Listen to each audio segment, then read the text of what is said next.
Morning, everyone. Hello and welcome. I don't know what the date is. What's the date? It's the 10th.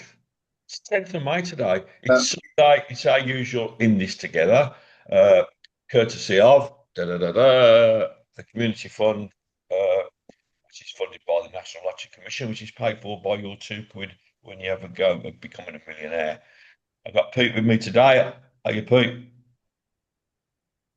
You all right, Pete? He Angus? froze. He froze. Pete, you there? All right. I hope his bloody thing get run out again. We got Angus. Hopefully Pete might come back. And Clive's here, isn't he, Clive? Morning, Yeah, everyone. good morning, everybody. Hello. Morning, I weren't sure who'd frozen then, me or Pete. Pete. Pete.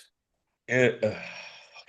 He's gone dogging again. Look. No, it's only, it should be another 2 weeks before his bloody what's it runs out. So I don't know what's happened to him now. But anyway, good morning, guys. How are you all? You all feeling good? Yeah, all good, mate. All good. Long Good. week, ready to go again. Yeah. How's the gob, Clive?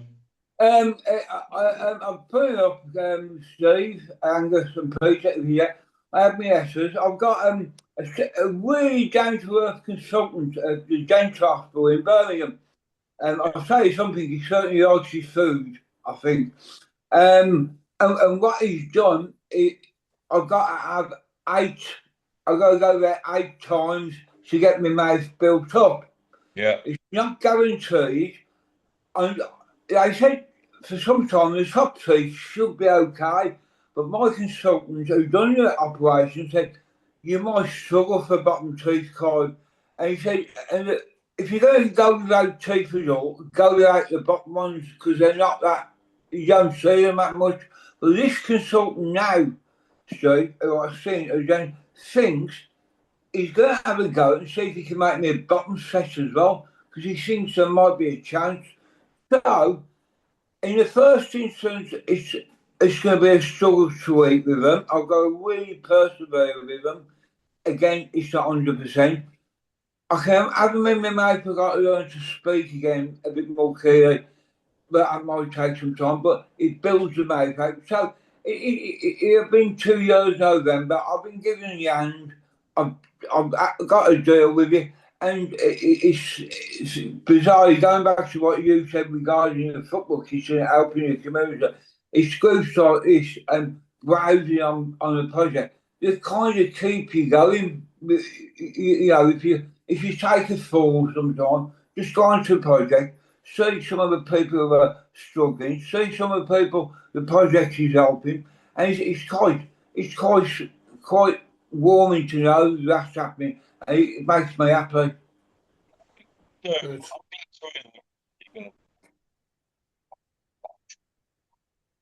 I think everyone has issues, don't they?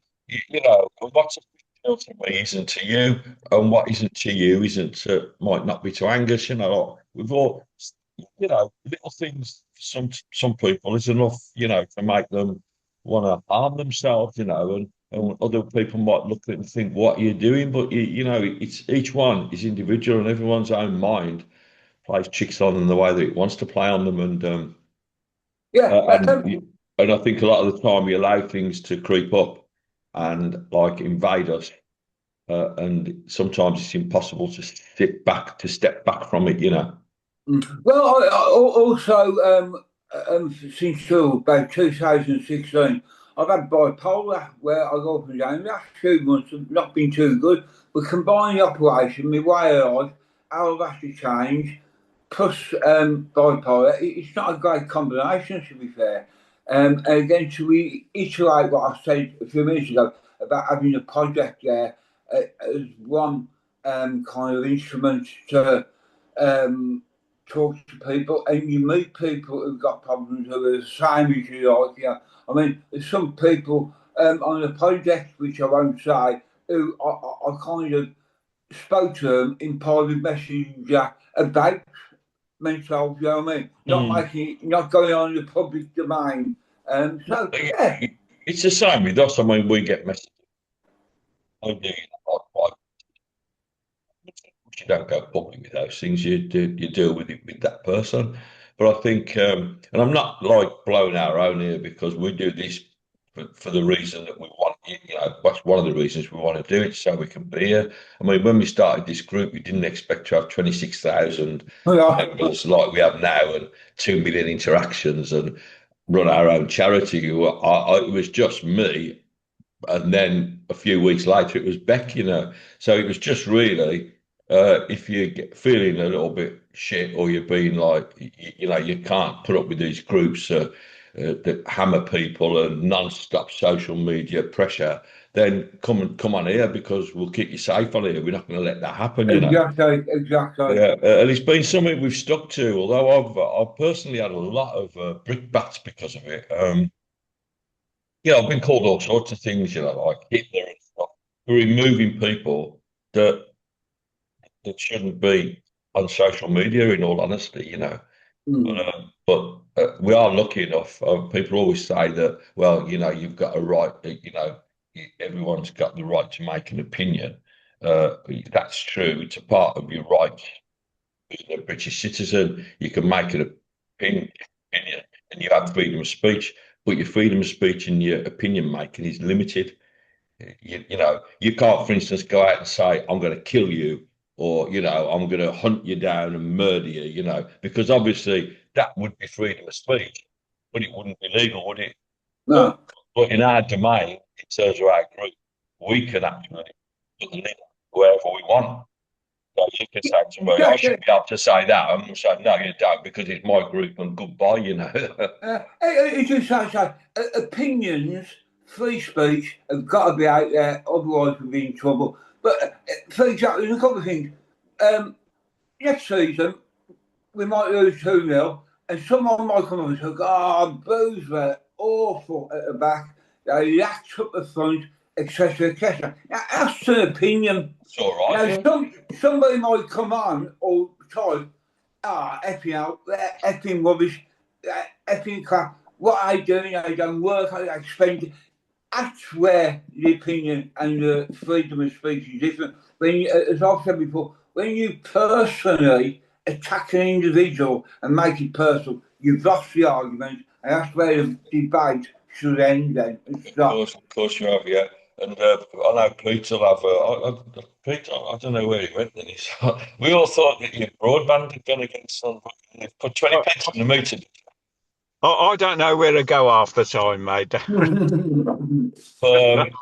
I think Pete and I having this conversation. I'm not even sure if we were on air when we had it, not this morning, but we were talking about the difference between fact and opinion.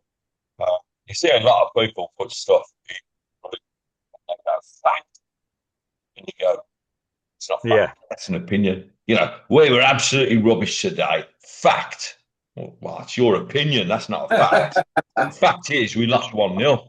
That's a fact. That's not an opinion. But like you were saying, when an opinion includes an insult or a personal insult to someone, well, then it stops being valid, and that's when we remove it. If you say, I always think, if you've got something to say about a player, even, you could say, okay, let's just pick someone we love, so it won't look like we're having a go at them. Jay Stansfield, Jay, he weren't his normal self today, he kept going a little bit, why went quiet in the game.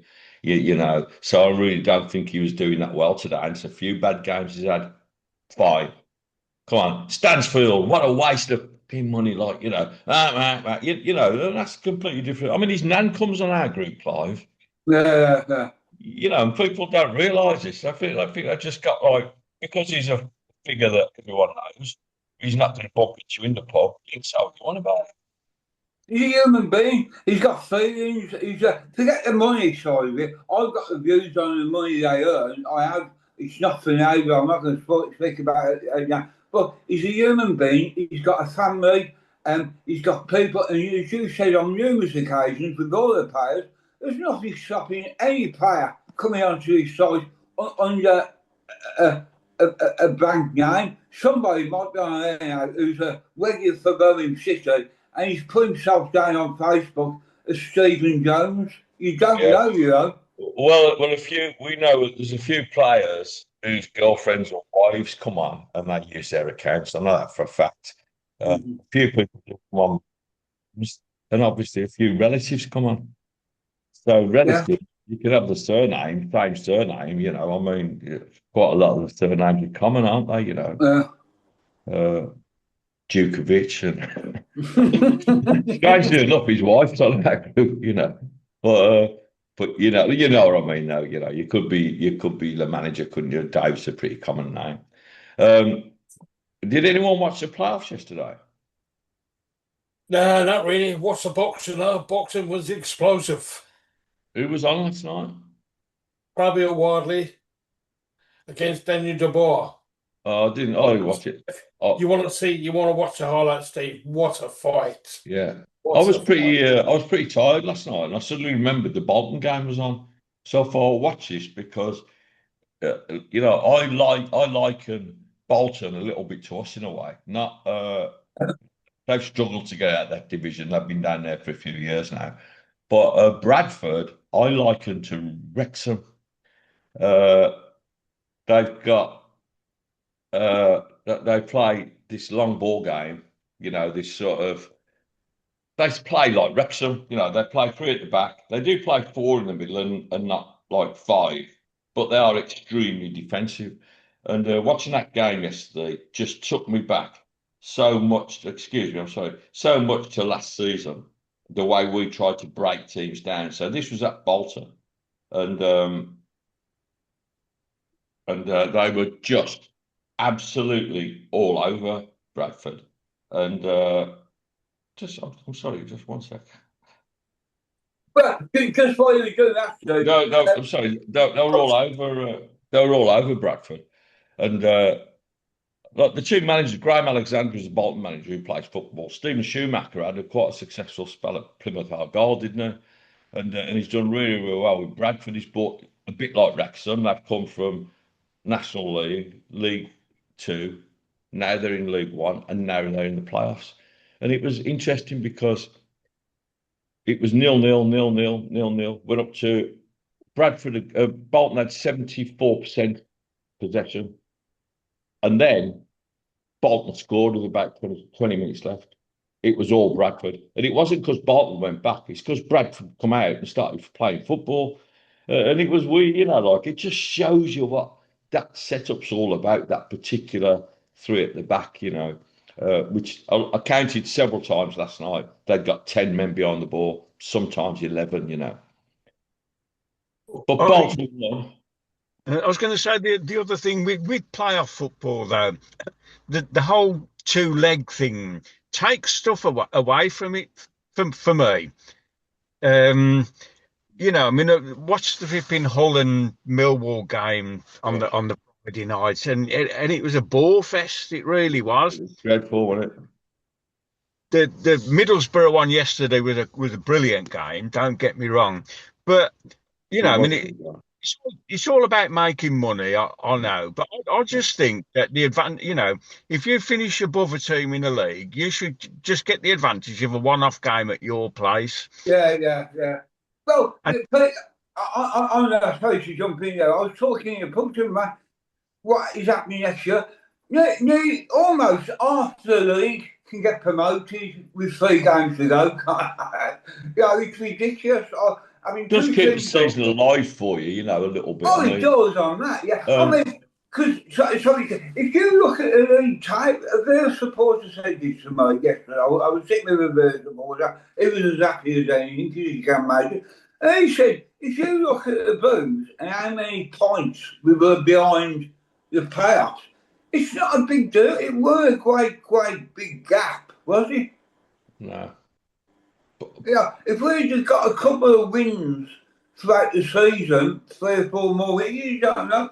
So, going to, sorry, you jumped in here, but I think that season was a bad season for Valencia. So I probably okay. Well, if you're looking from the outside looking in and you said, here's a new manager, here's a team in League One, they've gone down, they've broken every EFL record, walked the league, got to Wembley, all right, they didn't win at Wembley.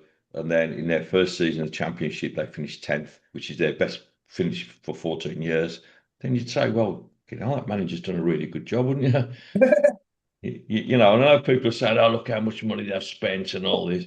But you don't hear them saying it about Wrexham now, do you? Because Wrexham spent more money than we did, although we don't really know what anyone spent.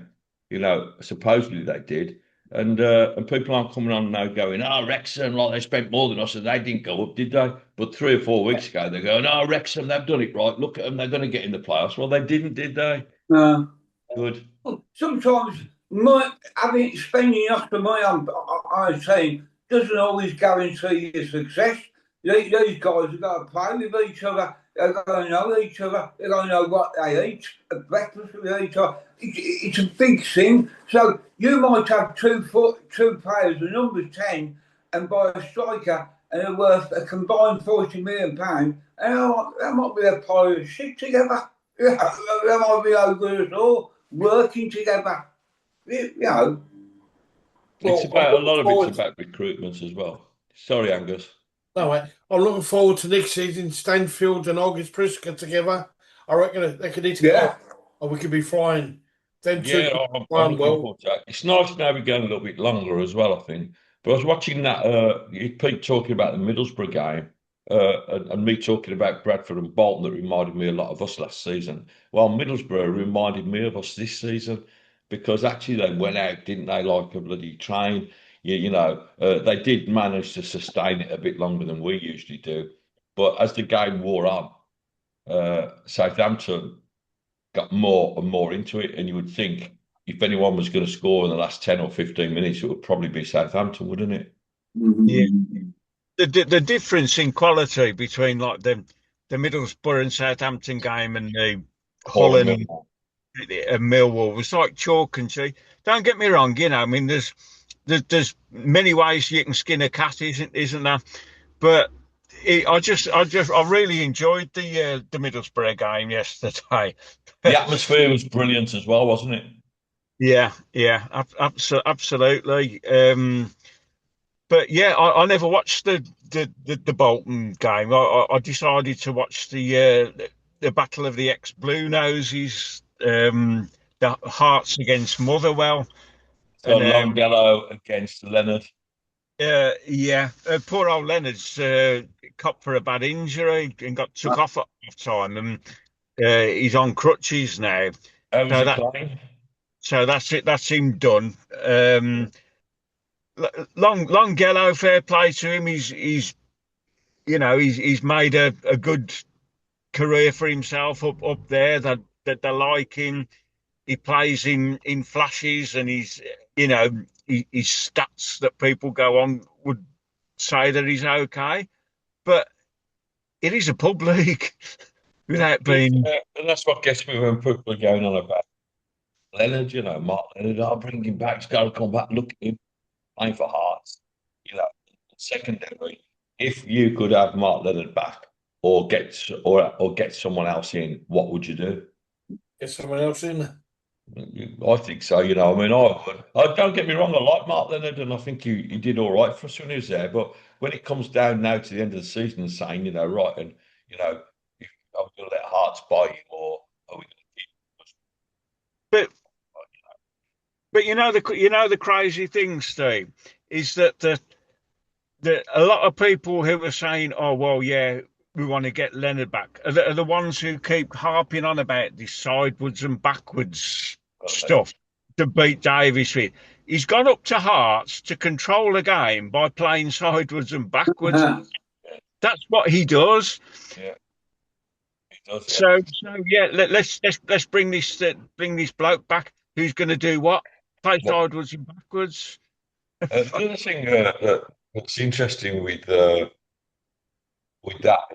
kind of thing about Leonard was the thing about Tommy Doyle as well. Suddenly, everyone's going, he was never given a chance, he didn't have a chance. He did. I mean, never played him. He played 38 times last season, Tommy Doyle. He didn't play, well, he did play. And I can honestly count probably on the fingers of two hands how many games I thought he probably played well, probably about 6 or 7. There's a few that were outstanding, like the Leeds game and a couple of others. But I wouldn't be paying £10 million for Tommy Doyle. Not in a million years, and he's gone back to Wolves, and good luck to the lad, I mean, he played for us right to the death, and he put a shift in. He ain't what we need. He's not strong enough. to me, he's not strong enough to play as a DM, defensive mid, and he's not good enough to play as a number 10. He's like caught in between two stools. He's not strong enough. I mean, if you looked at him and Paik or Solis, which one are you going to pick? Solis. Yeah, well, all right, sorry. Which one are you going to drop out of those three? Oh, got the goal, isn't it? It would be, because the craft is up front. It's not there. I know it's nice to have, if you can have like a really strong defensive mid who can also play, drop a ball on a sixpence at 40 metres, then brilliant. But the main thing is strength and turning over in it. And I don't think Dawes particularly good at that. It's not really his thing. And he's a defensive midfielder. Mm. I mean, you look at Barry Ferguson. Everybody loved Barry Ferguson, didn't they? He was brilliant for us. Right. But what was his game? It was about controlling the tempo of the game and passing sideways and backwards. He never scored a goal for us. He never even got an assist. I know, the stats and everything. But all this thing about it's the big stick to always beat Davis with, isn't it? Oh, he plays sideways and backwards and everything. But you do need control of the game. It does help. Well, I've said it a few times, and if you're not going to play, so if you're not going to play sideways or backwards, then there's only one way you can play it now, and that's forwards. So basically, every time you get the ball, hit it long. That's more or less it, unless there's a simple pass in front of you. So if you'd say to your players, right, let's get the ball. If there's nothing that you can pass to in front, just kick it as hard as you can.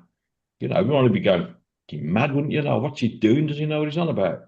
Of course, you're going to make a simple pass and keep possession, because we're talking about a team that plays a possession game. So the main thing for us is possession. But I think what's markedly changed, which has improved us a lot, is that we now got the option of the long ball towards Priska. And I use the word long ball, probably the wrong choice of word.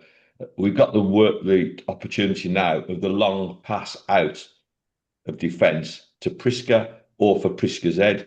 So you can pass a ball onto someone's head, of course you can. Priska wins. I think Priska won more in the last in Portsmouth game. I think he won more headers than anyone else in the game.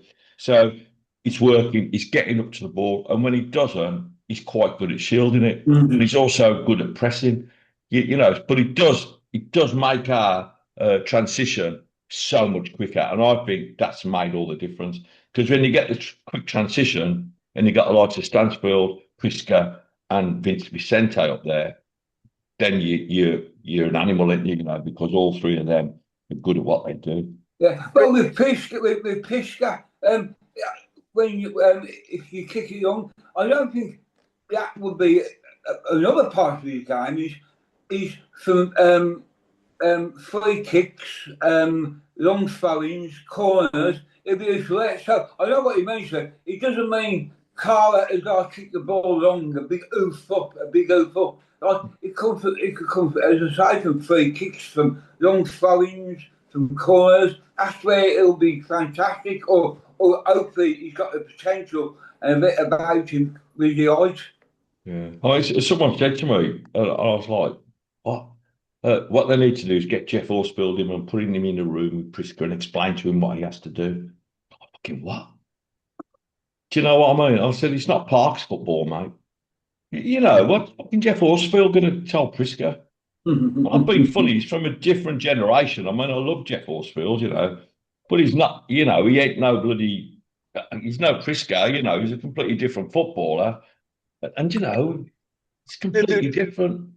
The way football's evolving, and I mean, I'm guilty of it as anybody else. We keep saying, like, what we really need is a real number 10 who can pick a pass and do this. The word pass has been replaced by the word press. Press is the biggest point of a game these days. It's the main thing, isn't it? Is that teams that push on and press together are the ones who get the success. This number 10 who can pick a pass how many of them are around these days? There's not many, and there was talk about us having like Kieran Dowell last season, weren't there? And he went to Rangers, and he ended up at he ended up at Middlesbrough, didn't he?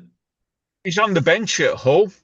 Oh, Hull, of course he did, yeah. And he came on actually, didn't he? So Kieran Dowell's at Hull, and he can't get into the Hull side. Um, but I think a number 10 is important if you've got that thing that was happening to Bolton last night. You've got a low block in front of you that you cannot. So they defend so deep that you can't go over the top of them because the ball goes out of play. And they're so dense. So there's 10 players. You can't, you can't go around the outside of them. So you've got to have someone who can craft a perfect pass, But it's almost impossible to play with 10 men in front of you like that, I mean, that's why it's effective. Boring as hell, but it is effective. But yeah, the press, and of course, there's different ways of pressing. So you get some teams that only press when you come into their half. They leave you alone when you've got the ball in your defence. Now, Chris Davis is saying he's pressed to score.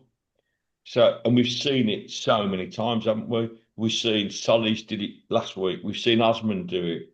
We've seen Kyogo do it at Sheffield, didn't we? When he pressed to score, he took the ball off the centre half's toe and just went through with it. So pressing to score, yeah, and it panics goalkeepers. But a lot of teams will press from their own half. But you press to score the way we do. You have to be fit because it stretches you. And if that team plays the long ball, then there's a lot of covering that you got to do. I mean, seriously though, that this number 10. I mean, I know Middlesbrough's got that one. What's he called? Hackney, is it or something? Okay, yeah. He's okay. There's the one that Todd Cantwell when he played for Blackburn when we weren't at the races that day anyway. He looked okay, but he hasn't really kicked on in his career from when he first come at Norwich. Then he got his move to Rangers, and he wasted a couple of years there. And now he's, with all due respect, and that without being a snob of football, he's ended up as a bit player at Blackburn. Is he the answer? You've got that who's the what's his name? Gustavo at Sheffield United. Gustavo Hamer. Now I love him, I do, yeah. Yeah, he is a number 10, but Yeah. he's a lot more than a number 10. He's got things that no one else can do. And that's what you want in that player in that position. Because he does play in the 10. He's got a wonderful pass on him. But he can score from the halfway line, as we know, don't we? That's a long goal. That's a long goal scoring from the halfway line. But he scored against us from the halfway line, didn't he, in the League Cup, I think it was. But he's surprised with Sheffield United. Like when Chrissy Wilder went back in there, and obviously they give us a good thumping. I thought that they'd really go and kick on because the squad that they've got, and yet we finished above them. Yeah, it's funny though, doesn't it? How like cream rises to the top, you could say, couldn't you? Because the teams that were relegated halfway through the season, you'd have said any of them three would be lucky to go up. And now you've got Ipswich and you've got Southampton that look like, I think, that would be my choice to win those playoffs. I mean, they might not.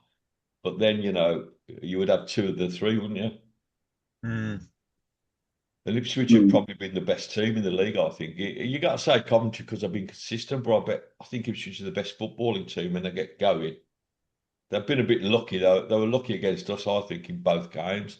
The penalty against us in the 95th minute at St Andrews, and then the draw at Portman Road. I think we were a touch unlucky in that game, to be honest. The defeat at Portman Road when we lost 2-1, didn't we? Well, you can't knock what Coventry's done results-wise, although they did have their little January meltdown, didn't they? When all of a sudden all their new supporters were, throwing them under the bus and everything. But I don't even know what sort of style of football you'd class Coventry as what they play. Obviously, whatever they do, it's effective because they win games. But how would you say their setup and everything? I can't work it out. I mean, I think they definitely play a pressing game. Sorry, they do press, but they're playing like a possession game, so they usually play 4-2. I think no, I've seen them play 4-2-2-2. I think 4-2-3-1 like we do. But Lampard does change it about a bit, and but they're very regimented in what they do, and they've been fortunate enough. Although I said this in the group, and some commentary fans were saying, "You're mad, aren't you? We've had loads of injuries this season." I didn't notice, but I think they're fortunate enough to have probably kept the near enough similar team all season. They lost that lad for a while when we played them. I forget what's his name. Uh, I'm not good with the names. Anyway, they've had a few injuries, but they play the same sort of game as us, except they probably played better than us last season. And I think the pressing game they play, uh, they're just they're a good team. You can't argue, can you? Really, the way they've won that division, you can't argue with it. What do you think the way they play, Pete? I would never. All you can say is that it's been effective this season. Yeah. um, They do when, pass the ball, I mean, yeah, they're no Wrexham like. I mean they've got the big Hadji Wright and the other one, Ellie Sims, haven't they? That they Yeah, and the seem little to one, the size, what's his bloody name? The one from Albion. Asante, yeah. Is that that to me they're effective rather than pretty on the eye, but there's nothing more pretty in the eye if you're a football fan than seeing your team win a game, is there? Yeah, And Hadji's not a target man, really. I mean, Hadji does come back for the ball, doesn't he? He comes and hunts it. Well, we've seen that when he played against us when he caught Robinson, didn't he, on the press? And that's when Robinson got sent off. But I think they're a good side. You can't argue with it. And I think we were interested in Hadji, weren't we, in the close season? And people were going, "Oh, no, we don't want him." But I don't think he's brilliant, but I think he's all right. He'd have been all right for us.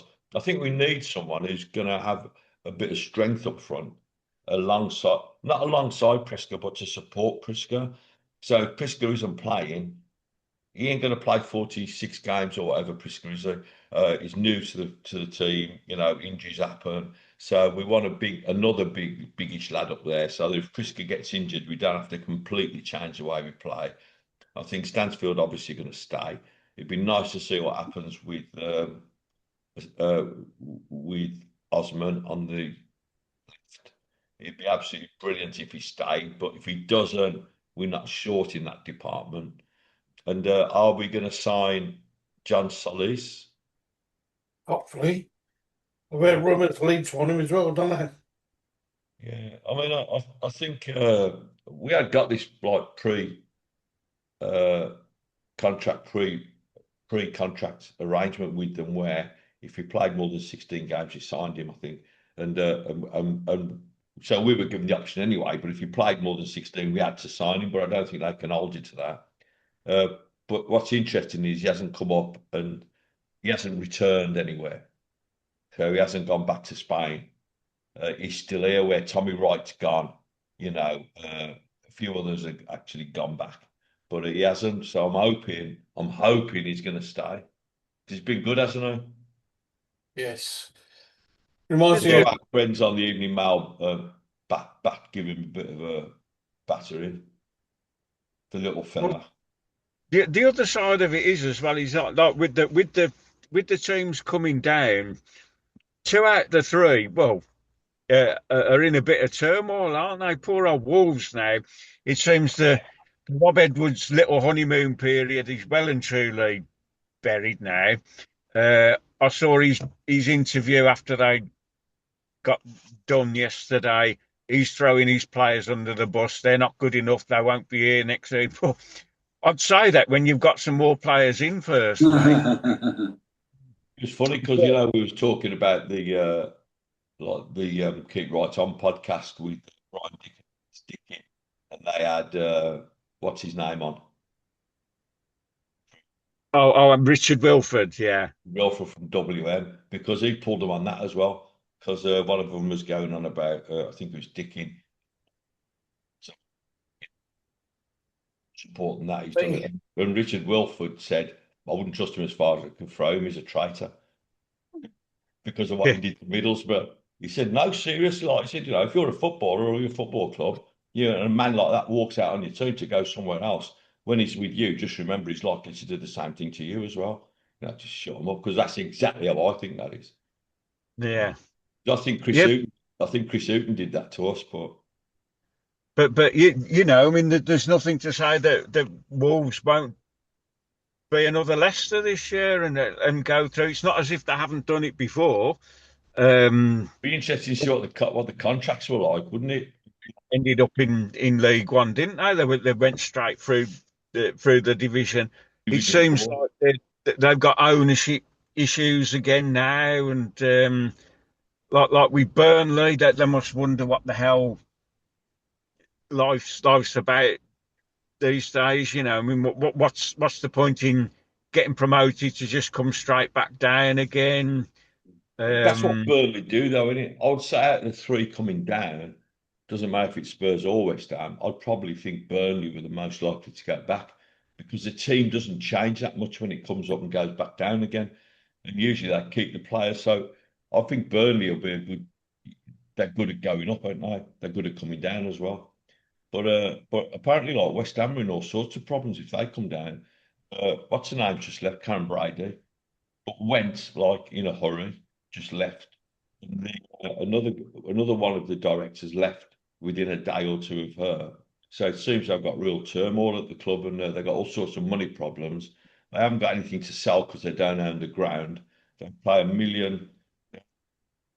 5 million a year to play at the Olympic Stadium, but they've got no ownership of it. The club basically owns absolutely nothing. And would they have had relegation contracts clauses built into their players? I don't know. I Yeah. don't think Spurs would have. But what you got to remember, if clubs come down like that and a player's got 3 years left on his contract, he can stay. He can stay and sit on the bench, getting his Premier League money for the next 3 years if he wants. Unless you're, I mean, you know, when the fixtures come out, though, I'd rather play these teams who've come down earlier on yeah, before they before get used to it. before they sort their shit out. You know what I mean? Yeah. Just while I'm thinking about it, I'd just like to thank everyone at the project for helping us to sponsor. What's the area? Netherton. Netherton and Coath Primary School. We're sponsoring their football team for next season. Boys and girls team it is. So absolutely brilliant, absolutely chuffed for them. They're going to design their own kit and they're going to put our name on the back of it. We didn't ask them to, but they're going to do that. So I think that's really nice. So the people to thank for all you out there that make such kind donations to us, absolutely brilliant. And kids are going to look dead smart next season. Em's going to put a photo of their kit that they designed themselves into the group. Now, I don't know if you remember the kit design competition we had last year for the Yeah. new kit, and some of the kits the kids designed was absolutely brilliant. Stars and all sorts of things going on. So we'll see what that kit's like when it comes out. This designed. Well, I wonder if Beadle's going to be moving on.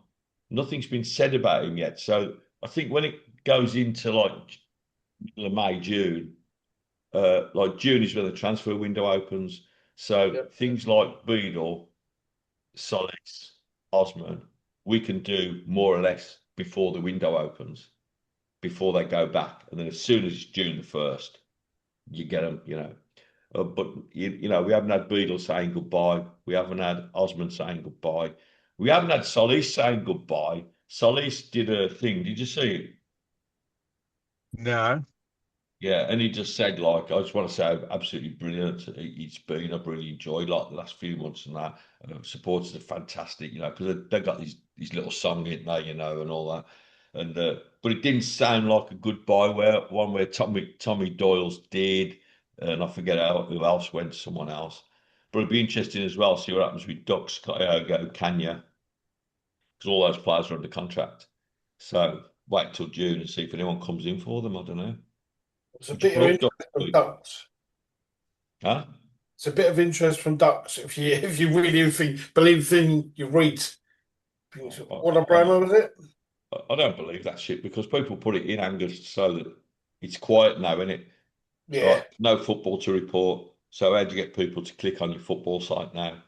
It's just put loads of crap out there, you Yeah, know. I'll just wait and see when they're in the door and we'll sign them. That'll do for me. All you hear What from we us need is someone is, like Alu Sissi and Robbie Savage in midfield. oh, Remember him, Alu Sissi? Seaside was absolutely Yeah, brilliant. Love Seaside. he reminds me a Seaside, bit of a Solis. absolutely brilliant. But it'd be interesting to see. I think we're going to get a left-sided centre half as well, so I think that would be a good signing for us. And see what happens. You know, we talked about it last week, weren't we, about the midfielders? Do we think Iwata or Pike will be moving on, or both? Who knows? It'll be an interesting one to see. Yes. Who's going to go up? Who's going to win the playoffs? Now, like these playoffs now. I reckon it'd be either Southampton or Middlesbrough. Can see Hull doing a lot or Millwall. Can't be. Yeah, all right, and yeah. Oh, yeah. Whoever wins that tie. Yeah, Yeah. I Yeah. think so. Yeah. But you can see yesterday, like Millwall, they're hard to beat, aren't they? And apparently they scored near the end. It was ruled offside. I just allowed on it. Yeah, Millwall. yeah. But, Yeah, there was a pull on a player, but I think Southampton. I think Middlesbrough will rue missing some of the chances that they did, or not taking the chances yesterday when they were on top, which apparently seems to have been a bit of the story of their season. Really, is that for all their domination, they're not as prolific as maybe they could be. yeah. And McGree Southampton, played well, didn't he? McGree yeah. started well.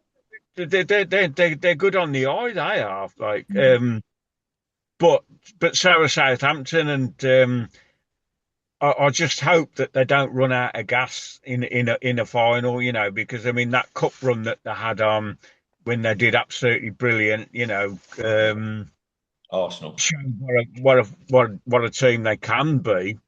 But I don't know, like you say about with Millwall, they're functional, aren't they? And in a one-off game, you know, it's not about who plays the prettiest football. It's about who gets over the line. Anyone can win it, can't they? As I say, it's going to be. I think I hope it's going to be Southampton, but you can never tell in those games. The only good thing is if Southampton play Millwall, it is a one-off game, so they ain't got to go to the den. They haven't got to go for all that crap, like you know, and they can just and that pitch will suit Southampton more than it will suit Millwall, I think, at Wembley. But we'll see. And are we all going to come back next week? Yes. I think it's good just to keep it going. I mean, I've done one podcast this week, and that was last Monday, just doing the Portsmouth review. I haven't done anything else, and it's really weird, but it's quite nice getting home from work and not have to like put 2 hours of your afternoon away talking to them. Just out of interest, I favour Middlesbrough to go up myself. So I think it'll be Middlesbrough. And one last thing for me is when Angus was talking about boxing earlier on, a good half hour ago. I went to one boxing match and they never, ever to go again. And that was at the NEC. My word, I think, was it Carrick on the Nigel Benn? Oh my word! Is that when the Blues fans were playing up? Oh, it was a boxer that was a cracking fight. It was. It was a boxer from Salford. So all the Steve something. It was all Manchester supporters there. You didn't know you were winning. There was chairs going everywhere. Never again. Like that. The Zulu boys saying, "Give it large." What was his name, the boxer? McCracken. Steve Foster, McCracken. Rob McCracken, yeah. The one where all the chairs went flying. Yeah. Yeah. And Robbie McCracken always wore bony, fishy shorts as well. Well, Yeah, the they first finish strong. first boxing match I went to was when Birmingham had a heavyweight, a British heavyweight champion called Gordon Ferris, and it was at the Vile Leisure Centre, and he was fighting this bloke called Neville Mead. Now Neville Mead was like a bald, fat 35-year-old Welshman, and he hadn't even got a flipping a gown, you know what I mean? They just, but you know, He had a phoned dressing him gown on. Gordon Ferris's homecoming, like, and he got piped in. He got these pipers piping him in. Got this flashy thing, and he got knocked out in the first round. Do you remember John Prescott? Oh, Johnny Prescott. He was a big. Yeah. He was in Erdington Boys Home. He was, and he had a bit of a character. He was, The big and then lad. the second one I went to, which was an NEC one, that was Pat Cowdell, and well, he was Wally. He was. But we adopted the him. Wally Warrior. He was a good fighter, Cowdell. Yeah. Oh, And as it was, he got knocked out in the first round as well by Who was he? Azuma Nelson. Oh, Zoom and Nelson, yeah, I remember that one, the Zoom and Nelson fight. John Prescott, interestingly enough, ended up doing a load of bodyguarding for blues players, you know. Yeah. Yeah. Like my ex-girlfriend used to run. She was a manageress of a wine bar in Solihull, and all of them lads went in there. So I got to know Dave Langan, and John Prescott would often be in there, like with you know your Worthingtons and that. And when they all went up to Snooty Fox in Solihull, Johnny Prescott would be there with them, like with Kevin Dillon, you know, hey man, you know, and all that bollocks. Like. But there was Prescott, big lad though, you know. And he stand next to him, he's like, Christ Almighty. But he died, didn't he? Yes, yeah, passed away as well. But of course, one of our most famous Birmingham was this bloke called Billy Baggett, and Boring Billy Baggett. ring Billy, yeah, and he used to read the paper in between rounds, like, you know, a proper character. But he weren't no good, but he could sell tickets, like, because obviously all the market people had follow him as well. But yeah, Bionic Billy, the Bullring King. See some characters, don't we? Character. Anyway. The 30th of May, one of our owners fighting, Connor Tierney, bare knuckle fight. Connor Tierney, yeah, he's a good lad, Connor. Yeah, very good. But he's 30th a of May, so watch out.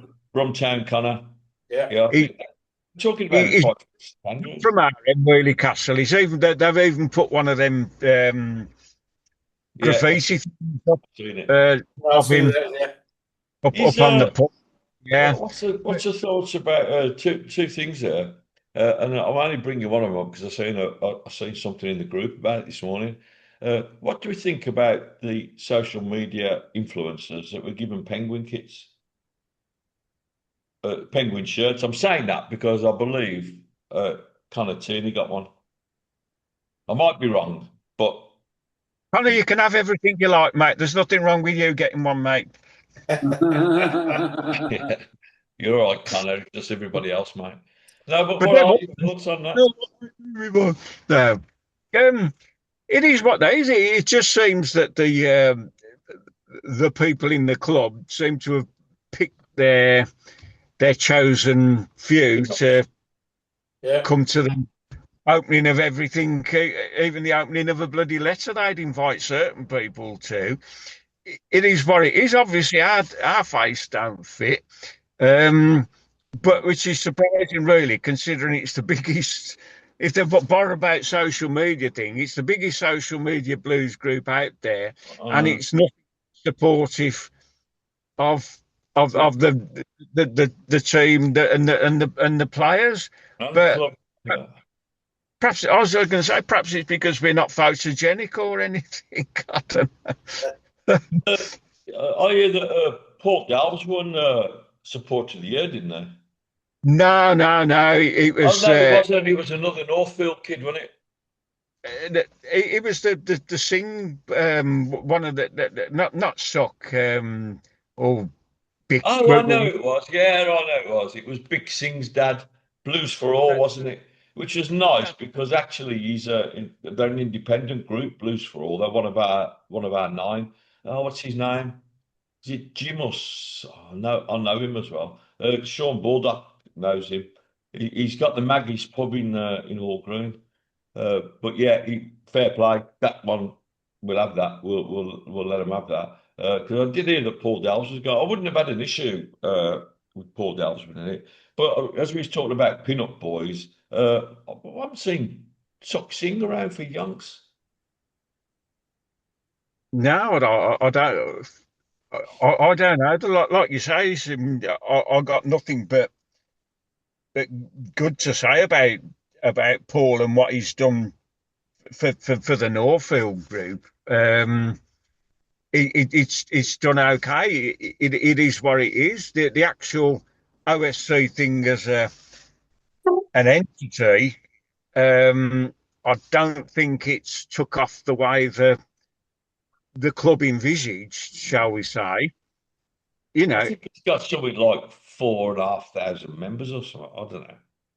it suits those who are in it. Otherwise, they wouldn't be in it. Is all I would say. But they've But shot themselves in the foot, though. But I'm sorry for interest. Just while I'm thinking about this, because you remember the sleepover last year.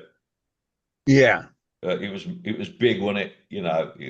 Anyone could go to it. It was a big event. Well, this year it was only OSC members, and apparently there was Suxing and 9 other people. That's why you didn't see it spread out all over the social media. I was told this by someone who knows. So like that, and them sort of things. So when you decide to go it on your own, and then that's what happened with us. You see our blues collective that's actually a group name. Our blues group of 9 that we did the stuff on our own at Christmas and Easter. Well, last year at Christmas and Easter, did it with Suxing and OSC. And of course, it's all over all the social media. Look what the OSC's done, no mention of the other groups, and the same with the Christmas one. So this year, like, spoke to Tony and that, and it was like, we're just going to go on our own. We're not going to let the OSC join us. We're going to do it on our own this time. And they were pretty pissed off that we didn't ask them. But that's what happens when you try and take it over like that. And then we've done it on our own. Look how successful it's been. And I don't even know what they did. It's like hanging onto the coattails of the other groups. And I'm only saying that because I think it's been really poor the way the OSC hasn't grown into something much bigger, because it should have been, shouldn't it? If it had been handled right and the right people had run it and it was done with the right, I just don't think it's been handled well at all. And they just haven't got many people. And the ones they have got don't seem to like them very much. oh, I mean, like I say, you can only take what you find. I've got no, I think Paul's done a great job with the Northfield thing. I use it for the away travel. That's as much as I get involved Yeah, that's in it. fine. I've took myself off all the social media side of it because that used to piss me off. And I get out of it what I want out of it. You know what I mean? Which is a coach from up the road to get to an away game, and it works out well because you always get there nice and early and stop and have a pre-match entertainment and that. So it's good. It works for me. But as far as the other bits of it are concerned, then like you say, it's quite. I'm quite surprised it didn't take off as much as perhaps it should have done. Yeah, I don't know. It hasn't. I don't think it has. Perhaps they'll go down in another direction. Like I said, Suxing's been really, really quiet. I don't know. Perhaps they're looking at changing it or something. I don't know. But one other thing I wanted to talk about, if you don't mind, just for a minute. What were your thoughts on the presentation on Wednesday night? Um, all the pictures look very nice, but I'm looking at that and I'm thinking it's not Blues. Mm. The other the other side to it is that or you know all this is happening, or we're told it's happening and everything, but it's a million miles away from what Blues are to me. Yeah, You know, I know what you mean. and you can suddenly start to think, oh well, hang on, why are they trying to price the pensioners out of football? Because It we've was an we've odd we've, decision, though. we've served our purpose. We ain't going to be down there with our blue flares flipping in when the away team coach comes on. We're not going to be the ones paying, you know, £12 a pint in some swanky bar in a fan park at the ground. We'll just do what we've always done. Yeah. I What, think what, Nick. I think Nick uh, did a good job at presenting like he always does. He's a likable bloke, and he does it all well. And there was nothing wrong with the presentation, but I found myself being like, I thought there was going to be some sort of announcement, but there wasn't, was there? No. And it seems to me still loads and loads of options. Like, well, we did this, but we moved around a little bit. Nothing wrong with this, like we moved around a little bit this way, and we maybe didn't. Coach might come up here or lose way to the players, or might go on to the stadium. Seems to be doing a bit about the scored, and you can look at it from the floor above and all that. But there wasn't any really. The thing I took out of it was that they're going to do the ground clearance before the. yes, Yeah, yeah, that's what I took out of it. Before the planning permission, they're going to clear the ground ready for build. And the other thing was they're putting this 2 meter, I think, high base on, aren't they? I think that's the thing. This 2 meter high base, which carries everything else, because the other bits are going to be bought in by road. So assembled elsewhere and bought in by road. It'd be just my fucking luck to get behind the Tilton when it's on a wagon or something, you know what I mean, on the motorway. Well, it's got to be done fairly close, isn't it? Somewhere, probably done like within 10 miles so that they haven't got a long journey on motorways and that. But they are literally building it away from the ground and from the site, and then trucking it in and fixing it on site. So that'll be an interesting, like a big Lego, That'll be Yeah. interesting to see. But you're right, Claire. I don't think, listen, St Andrews is Blues for me, it always will be. But we're just looking at another generation of people now. You've got kids who are probably 5 or 6 now, who are going to be 11 and 12 on the new ground. And that will be their St Andrews peak when me and you were like 10 or 11 and we walked on them Tuesday nights with 50,000 people in there. Good luck to them. yeah, I hope they enjoy it, and let's hope we get a bit of success from it. And I hear Tom Wagner's all right, so that's good. He was mentioned a few times at the night, wasn't he? Tom had said this and Yeah. Tom had said that, so he's obviously nothing wrong with him, but You it's like going to this? be all right. Huh? You like my shot? Yeah, where'd you go? The coloured one, the old coloured. It was on a site called Soccer World, £45. All right, that's nice. Yeah, I can't remember the white going down the back. Did the white go down the back? No, I don't think you did, no, we know. It didn't. So it's unique, because when I said to me, this was, it's all cotton, and this is embroidered, which I like. It's got the right badge though, in it. Look. Yeah. But yeah, when I looked at the back, No, it was black. It was blue on the back. yeah, I thought it was. Yeah. Oh well, it shows us what it meant to do. It's all right when you got your jacket on. Yeah. That's nice, eh? It's nice, Clive. Yeah.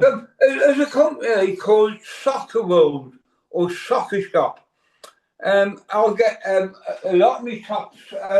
because of me, my son in Sweden and my grandson, I got this one, Hammarby. Has anybody heard of Hammarby? Yeah, Yeah, Hammarby top. that's nice. Yeah, so so again, that was only Thursday. Soccer ball, soccer shop, and they give You want some sort of commission? Yeah, a free shirt. yeah. Lads, thanks very If you much for like this, joining. I've still got the tag on £100. Oh, nice. Oh, that's a watch it one, isn't it? I know, I see this in Argentina. I thought you got an Argentina top on then. Okay. Thanks so much for Clive. Thank you for doing the commercials for us this morning. And Yeah. Angus, you're still out on parole, son. So you're doing all right. The jailer's not here today either, so you're all Oh, right. where is he? I don't know. Yeah, he's not here today. Pete, you did pop off for a bit, but listen, before you come next week, make sure you got enough broadband on, son, because we don't like losing. Okay. Take care, everyone. Oh. Listen, everyone, thanks for joining us today, and we'll see you next Sunday, if not before. All right. Yes. Yeah, Cheers, Have a lads. good afternoon, Bye-bye. lads. Speak to you soon. Bye. Bye. Thank you.